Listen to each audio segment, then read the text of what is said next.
Bonjour à tous et bonjour à toutes, je suis ravie de vous retrouver pour ce petit live presque impromptu parce que je vous ai prévenu la veille pour le lendemain.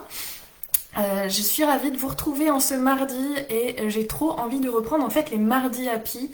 Alors pour ceux et celles qui ne connaissent pas, les mardis happy c'est des rendez-vous que je donne tous les mardis à 9 h pour se donner une petite patate pour la semaine.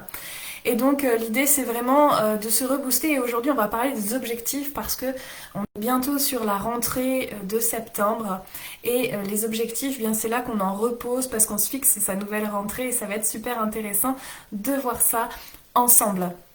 Je vous invite à me dire quand vous me voyez, si vous m'entendez aussi et si tout fonctionne de votre côté pour que je puisse continuer tranquillement. Je vois qu'il y en a qui se connectent.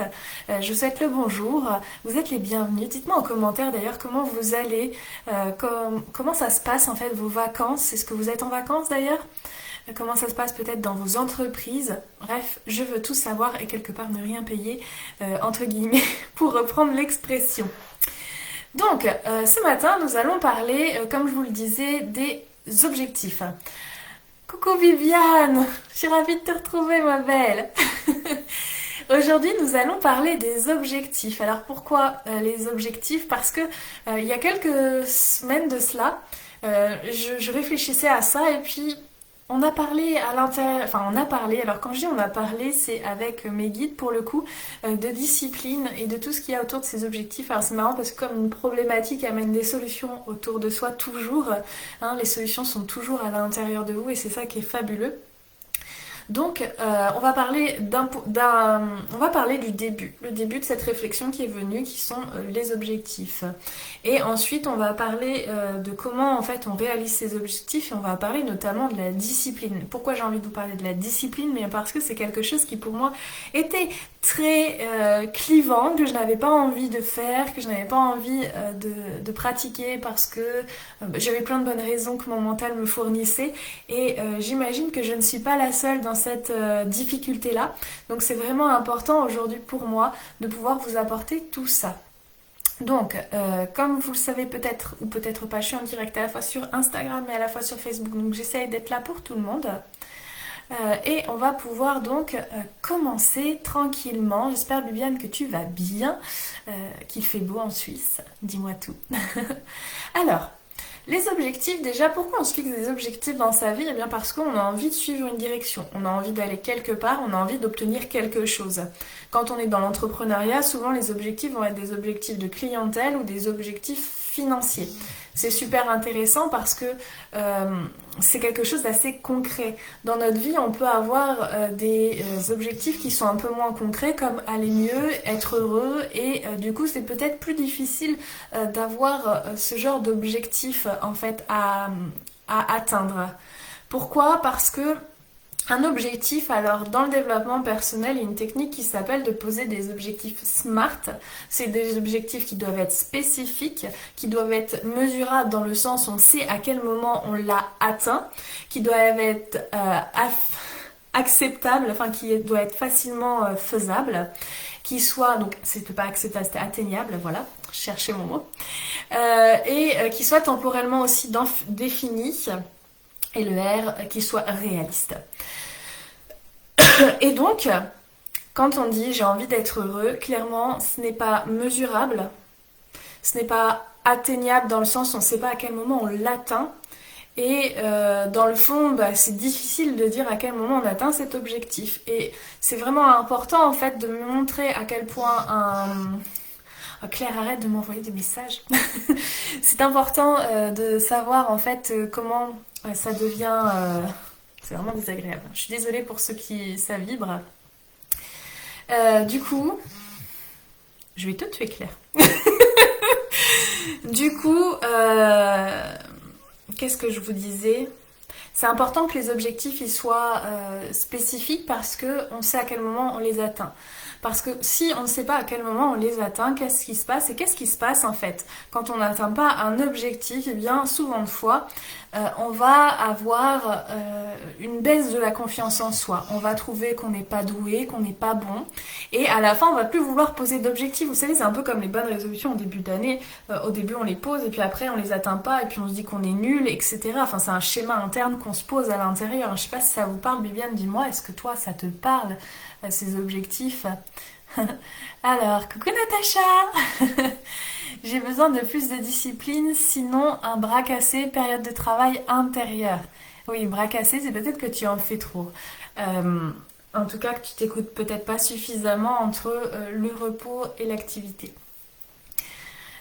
Donc, pour reprendre ces objectifs, ça va être vraiment pertinent de les poser de manière spécifique et temporellement définie, vraiment. Donc si on reprend l'exemple de l'entrepreneuriat, ça va être vraiment de dire, je veux faire un chiffre d'affaires de 2000 € en un mois, 2 mois, 3 mois, enfin peu importe. À telle date, j'aurai atteint cet objectif. Et donc là, du coup, on sait à quel moment on atteint cet objectif, c'est quand on arrive donc à ce résultat-là. On sait à quel moment on a envie de l'atteindre. Et après, ce qui est vraiment important, c'est de voir est-ce on se croit capable d'atteindre cet objectif à cette date butoir-là. L'objectif, il doit être un petit peu challengeant, mais pas trop, parce que sinon, si on n'y croit pas assez, on va vite se casser la figure et notre mental, il va nous dire ça sert à rien d'y aller, tu vas pas y arriver. Donc effectivement, on peut travailler son mindset, mais c'est quand même plus simple quand il y a déjà quelque chose de défini en soi qui dit ça va fonctionner. Donc c'est vraiment important que vous preniez en conscience déjà ça, que vous puissiez en fait avancer, que vous puissiez voir en fait comment vous pourriez atteindre ce qui nous intéresse dans cet objectif. Alors je regarde vos commentaires. Pour l'instant c'est bon. Coucou Nuance Bien-être. J'espère que tu vas bien. Donc, une fois qu'on a posé ces objectifs, par exemple, ça peut être... Ah non, avant de poser les objectifs, je vous ai parlé des objectifs professionnels. Si on part sur des objectifs plus personnels, ça peut être... si on prend un objectif qui n'est pas très spécifique, ça peut être perdre du poids. Non, c'est combien de kilos j'ai envie de perdre et en combien de temps. Donc ça peut être, je sais pas, 10 kilos en 3 mois. C'est vraiment plus spécifique que dire je veux perdre du poids. Parce que bon, si on perd 1 kilo, effectivement, on a réussi à atteindre cet objectif. Mais la vérité, c'est que c'est pas ce qu'on désire vraiment non plus. Hein. Donc voilà, il faut vraiment aller observer ça. Si on parle du fait d'être heureux, c'est à quel moment je considère que je suis heureuse. Quelles sont les activités qui vont me rendre heureuse ou qu'est-ce que je sais qui me rend heureux et de quelle manière je vais pouvoir me permettre d'avoir plus de moments heureux comme ça. Parce que la réalité, c'est que même si on est heureux, on vit tous des hauts et des bas, c'est évident. Ces hauts et ces bas, ils font la vie en elle-même. On est des êtres émotionnels, donc on va avoir des moments où on va être dans la joie, des moments où on va être plutôt neutre, et des moments où on peut entrer dans la colère ou dans la tristesse. Et c'est tout à fait normal, ce n'est pas négatif en soi, c'est logique. La seule chose au niveau des émotions, c'est de ne pas se laisser submerger par elles. Je regarde. Tout va bien. Donc, une fois qu'on a trouvé ses objectifs, on peut par exemple poser un objectif sur 1 an, on peut poser des objectifs sur 2 ans, on peut poser des objectifs sur 3 ans, peu importe. L'idée c'est qu'après on va découper ces objectifs en sous-objectifs, c'est-à-dire ça va être des étapes pour pouvoir y parvenir. Si je reprends l'exemple des entrepreneurs qui veulent faire 2000 € par mois, la première étape, ça va peut-être être d'avoir le premier client, par exemple. Ça va peut-être être d'avoir la première transaction, la première vente. Première étape. Après, la deuxième étape, ça peut être de se montrer un petit peu plus sur les réseaux. On peut peut-être même inverser d'ailleurs. Ça va être toutes ces étapes qui vont nous permettre d'atteindre cet objectif. Et ce sont des sous-objectifs en eux-mêmes, quelque part. Et en fait, ces sous-objectifs, ils permettent de garder la motivation et de garder la confiance. Parce qu'une fois qu'un sous-objectif est atteint, c'est comme une marche d'escalier. Hop, ça c'est fait. Je m'approche un petit peu plus de mon grand objectif. Ça c'est fait. Je m'approche un petit peu plus de mon grand objectif. Si on reprend l'exemple de l'amincissement, Ça va être je perds 1 kilo en un mois par exemple. Les sous-objectifs que je peux même mettre au niveau de ces 1 kilo par mois, c'est je reprends des légumes, je reprends le sport. Et encore, je reprends le sport, c'est à quelle fréquence. Là, le premier mois, je vais faire du sport, bon, allez, 1 fois par semaine, ça fait longtemps que j'en ai pas fait. Le deuxième mois, je vais en faire 2 ou 3 fois par semaine pour pouvoir avoir cette marge de progression et avoir l'impression d'avancer vraiment vers ce qui nous fait vibrer et ce qui nous intéresse. Je disais quoi d'autre pour le fait d'être heureuse, c'est donc quelles sont les activités qui me rendent heureuse, où j'en suis aujourd'hui, à quelle fréquence j'y vais, quelles sont les fréquences que j'ai envie d'atteindre, comment je fais pour pouvoir les implémenter en fait dans mon quotidien, de quelle manière je vais pouvoir faire en sorte d'accueillir peut-être plus mes émotions négatives pour pouvoir en sortir plus facilement et être moins impactée par elles, quelles sont les sources qui me rendent malheureuse, comment m'en éloigner. Et ça va être vraiment tout un travail d'observation pour pouvoir atteindre cet objectif qui est d'être un peu plus heureux. Il y a vraiment cette observation à faire. Néanmoins, il va falloir aussi laisser un petit peu de place à l'imprévu parce que l'univers se charge de nous faire des surprises et c'est toujours intéressant. Et à vouloir tout contrôler, en fait, on va rentrer dans quelque chose d'un petit peu plus vicieux. C'est-à-dire que si vous faites les choses... comment dire? Je vais y arriver. Si vous cherchez à tout contrôler, en fait, vous montrez que vous êtes insécure. C'est-à-dire que vous n'êtes pas convaincu quelque part que vous allez atteindre cet objectif. Encore pire, vous avez peur d'être impuissant face à l'échec de cet objectif. Donc, l'idée ici, c'est d'aller vivre cette émotion de peur, cette impression d'impuissance simplement en étant présente à celle-ci, en allant la vivre. Alors oui, c'est inconfortable, néanmoins de le faire, ça va vous aider à développer une intelligence émotionnelle et surtout à lâcher prise sur le résultat. Parce que certes, vous avez envie d'atteindre cet objectif, on est tous d'accord, on a envie de faire 2000 euros de chiffre d'affaires, on a envie de faire 5000 euros de chiffre d'affaires, on a envie de perdre 10 kilos, on a envie d'être plus heureux. C'est évident. C'est évident. Simplement, il faut se laisser la permission aussi de vivre l'émotion inverse parce qu'on est des êtres illimités et illimité ça veut dire accepter tout. Accepter tout ça veut dire l'aspect positif, l'aspect négatif pour qu'il n'y ait plus de dualité à l'intérieur de nous. Vous savez cette impression de combat intérieur, cette impression en fait que vous allez avoir... la sensation d'être tiraillé entre cette partie à l'intérieur de nous qui désire obtenir ce qu'il veut et l'autre partie à l'intérieur de nous qui est beaucoup plus mitigée, qui veut nous protéger en fait de l'échec possible et qui en nous protégeant nous fait échouer véritablement et ces deux en fait forces elles sont d'égale puissance. Elles sont vraiment là pour rester dans la dualité, mais si il n'y a plus de force, si on les a vécues toutes, si on lâche prise, ça va être beaucoup plus fluide pour vous et même à l'intérieur de vous, cette guerre, elle ne va plus exister. Alors je vous parle de ça parce que il y a quelques années, je crois que ça fait 1 an ou 2, j'ai voulu faire un régime. Et à l'intérieur, je sentais justement ce désir d'accomplissement et en même temps l'autre qui disait que ça sert à rien, qui me sabotait sans arrêt, qui me donnait des envies sucrées parce que voilà, comme c'était une période où je faisais attention à mon alimentation, eh bien j'avais encore plus envie de sucre que d'habitude, alors que c'était pas mes habitudes de manger sucré. Et je me disais mais c'est affreux de vivre cette bagarre à l'intérieur de soi, c'est violent. Pourquoi c'est aussi violent à l'intérieur de moi? Et en fait, j'ai dit à l'univers, mais là, je veux juste lâcher. Je veux plus vivre cette guerre à l'intérieur de moi. Je veux plus que ce soit comme ça. Je veux que ce soit plus doux, je veux que ce soit plus neutre. Apprends-moi. Et c'est comme ça, en fait, que j'ai vécu toutes les expériences pour apprendre à accueillir et que je transmets aujourd'hui aux personnes qui sont là, qu'elles soient en individuel, en coaching individuel ou qu'elles soient en mastermind. Je les accompagne toutes vers cette guérison intérieure. Alors... Viviane, si tu as des questions, hein, surtout tu te sens libre de les poser, que vous me voyez en replay d'ailleurs ou en direct, je serais ravie de répondre à vos questions. Déjà, est-ce que j'ai été claire sur tout ce qui concerne les objectifs? Parce que une fois que les objectifs sont définis, si on pose un objectif par exemple sur un an, il y a une difficulté qui est la motivation. La motivation qui est comment en fait on garde une motivation intacte jusqu'à atteindre cet objectif.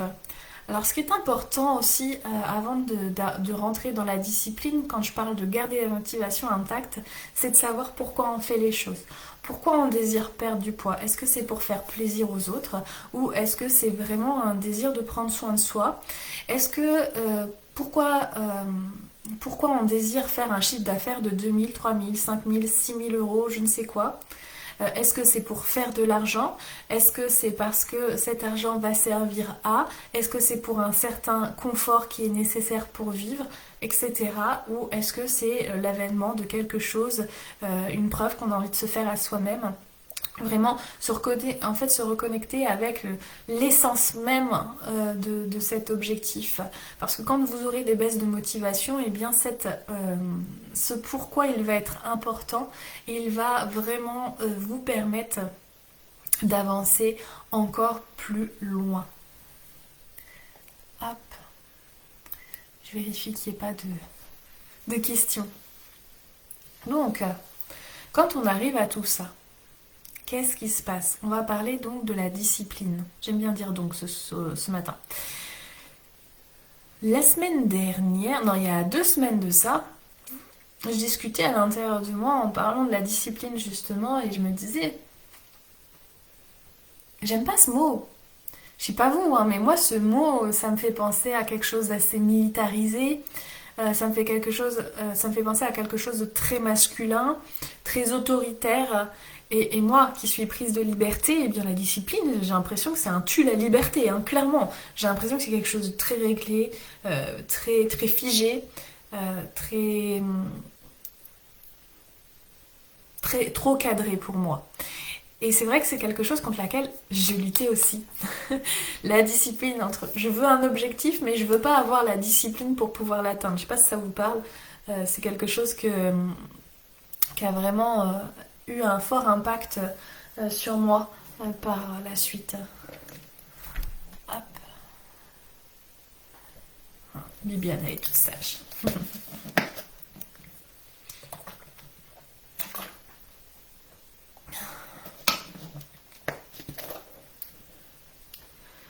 Donc, il y a 2 semaines, je discutais à l'intérieur de moi et je disais, j'en ai marre de toute cette discipline, c'est pas possible. Et à l'intérieur de moi, il me dit, mais où est-ce qu'on utilise la discipline dans un premier temps? La réponse qui m'est venue, c'était au sein des enfants.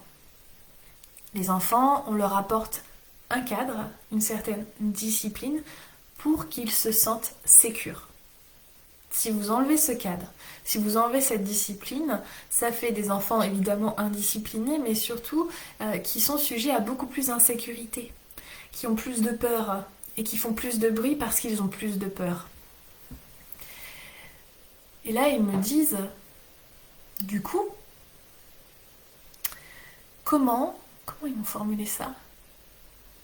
Comment ça peut être utile, cette discipline? Pour qui? Pour qui à l'intérieur de toi ça peut être utile? Alors il faut savoir que je suis un peu schizophrène. Ça.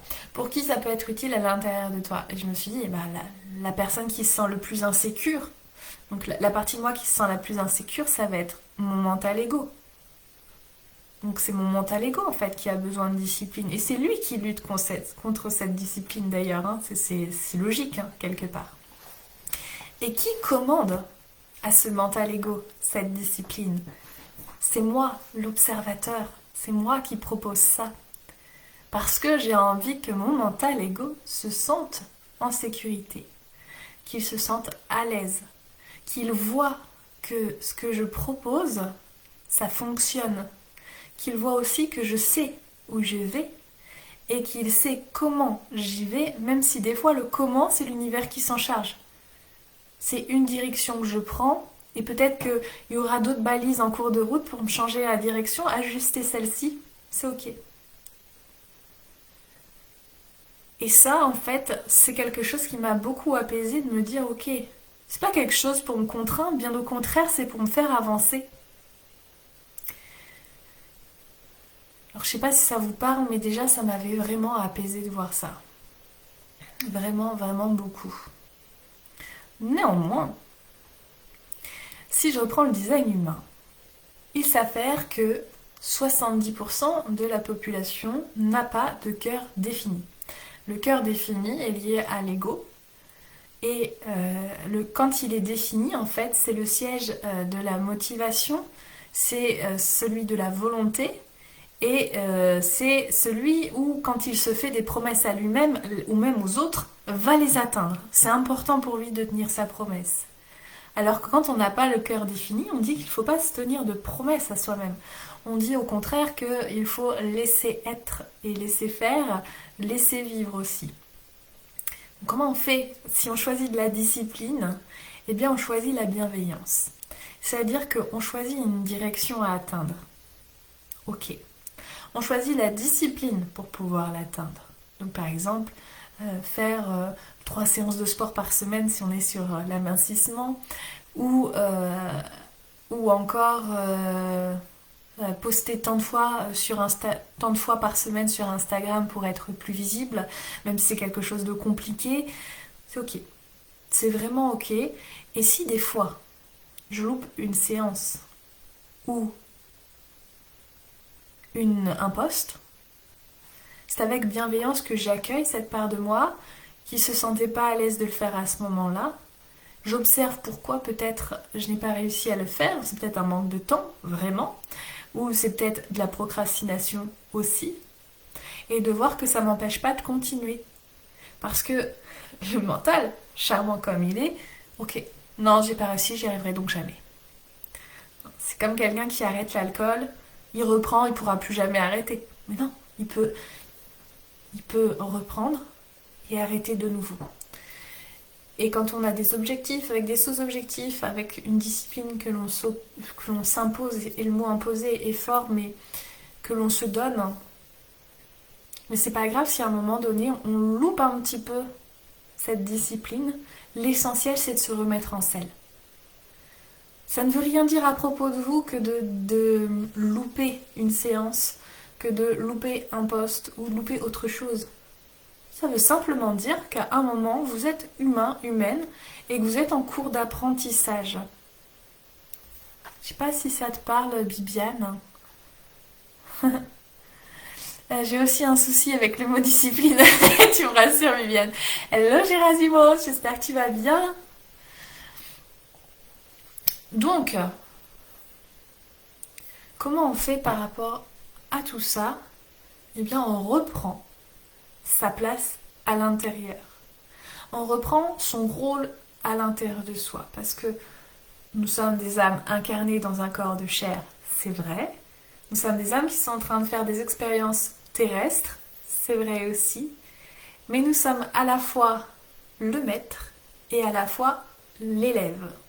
C'est-à-dire qu'il y a l'élève qui apprend, qui fait des expériences et qui apprend de ses expériences. Et il y a le maître qui le guide. Et on a ces deux énergies à l'intérieur de nous, celui qui explore et celui qui observe et apporte sa sagesse.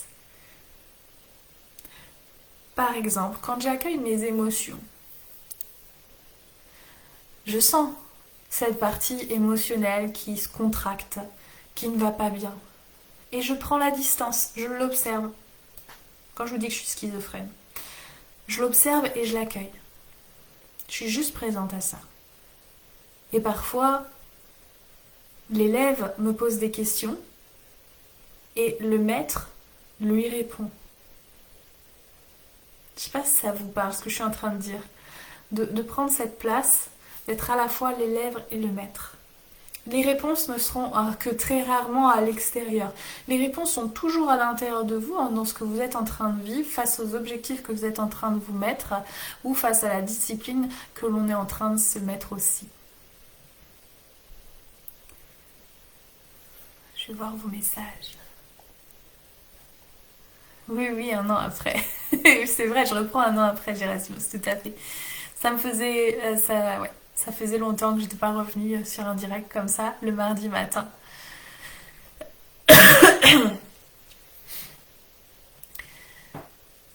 C'est à l'intérieur de vous que se trouvent toutes les réponses. C'est à l'intérieur de vous que se trouvent tous les blocages. En fait, la nature est super bien faite parce que vous pouvez voir que dans la nature, eh bien, il y a à la fois le poison et son antidote. Vous allez pouvoir trouver des champignons vénéneux et juste à côté l'antidote de ces champignons vénéneux. Vous pouvez trouver du persil, n'importe quoi, des orties et trouver son antidote juste à côté. C'est tout à fait normal. Eh bien, c'est normal qu'à l'intérieur de nous, il y ait à la fois la difficulté qu'on est en train de vivre, donc l'élève est en train de vivre une difficulté, et la solution qui provient de la sagesse intérieure et du maître à l'intérieur. Donc la discipline, oui, et ou mais avec bienveillance. Cela me parle beaucoup, Mathilde, j'écouterai la suite en replay. Il n'y a pas de souci, Viviane. Passe une belle journée. De toute façon, j'ai bientôt terminé, je vous rassure. Donc, pour rappel, qu'est-ce que j'ai dit depuis ce matin? Depuis presque une demi-heure. J'ai parlé des objectifs, j'ai dit à quoi ils servaient, comment on pouvait les poser de manière à ce qu'ils soient plus facilement atteignables et comment les découper en sous-objectifs également pour pouvoir bien atteindre encore plus facilement et avoir cette impression de progression et d'avancer vers son objectif. On ne déplace pas la montagne, hein, on déplace les petits cailloux pour la faire déplacer. Et c'est important. Après, je vous ai parlé de comment garder une motivation intacte et notamment de se reconnecter à son pourquoi parce que on a tous des hauts et des bas et qu'à un moment de bas, on a envie de tout abandonner. Et c'est en se reconnectant au pourquoi on a envie de faire les choses que ça va aller déjà un petit peu mieux. Mais avant ça, il faut évidemment accueillir cet inconfort qui est en train de se vivre. Ensuite, j'ai parlé de la discipline qui est presque nécessaire pour atteindre ses objectifs parce que cette discipline, en fait, elle va nous permettre de rendre sécure notre mental et d'avancer en fait beaucoup plus sereinement dans ce qu'on a envie de faire et de se dire que, ok, mon mental a besoin de discipline, moi je suis le maître aussi. Je suis l'élève et le maître. Donc, je vous ai parlé aussi du cœur non défini qui fait qu'on pourrait croire qu'avec un cœur non défini, on n'a pas la motivation nécessaire ou l'engagement nécessaire pour pouvoir parvenir à ses objectifs, mais simplement il faut s'accorder de la bienveillance pour pouvoir l'atteindre. Et ça, c'est vraiment important. Et puis après, si on a peur de ne pas réussir tout seul, parce que c'est aussi une peur qui peut exister, avoir l'impression que c'est trop dur à gérer tout seul, dans la perte de poids par exemple, quand on est seul face à soi-même, on va plus facilement baisser les bras. Dans l'entrepreneuriat, eh bien, quand on est seul face à soi-même, finalement, il n'y a personne, entre guillemets, qui va nous taper sur les doigts si on n'atteint pas nos objectifs. Je pense à une amie qui me disait qu'elle pensait reprendre le salariat parce que au moins là elle serait obligée de travailler et ça m'a fait sourire parce que je lui ai dit, j'ai dit donc t'as besoin qu'on te tape sur les doigts pour que tu puisses avancer, c'est bien ça parce que ton entreprise c'est toi le patron, ça veut dire que ton patron intérieur il est pas assez exigeant vis-à-vis de toi. C'est juste ça et je trouvais ça assez drôle, c'est pour ça que je vous la partage. Donc vous pouvez aussi du coup quand vous sentez des peurs comme celle-ci ou quand vous sentez que vous avez besoin d'aide, eh bien, osez vous faire aider, parlez-en dans votre entourage, que vous avez un objectif spécifique ou parlez-en à des personnes qui sont professionnelles dans le domaine. Ça va vraiment vous aider à avancer par rapport à ça. Et après, en ce qui me concerne et ce que je propose, eh bien aujourd'hui, il y a des accompagnements individuels si vous avez envie d'aller plus loin.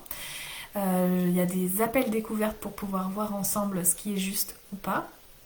Et avec Claire, les blessures de l'âme, on ouvre le mastermind pour une nouvelle édition en septembre parce que la rentrée, c'est le moment où on pose des nouveaux objectifs, où on se dit bon, allez, en cette fin d'année, hein, on arrête, on se tire les doigts du cul et on avance parce qu'on a envie de réaliser ses rêves, parce qu'on se donne les moyens, l'envie de réussir. Donc c'est un mastermind pour les entrepreneurs, hein, juste pour rappel, ou les aspirants entrepreneurs qui ont un projet quand même bien abouti dans leur tête.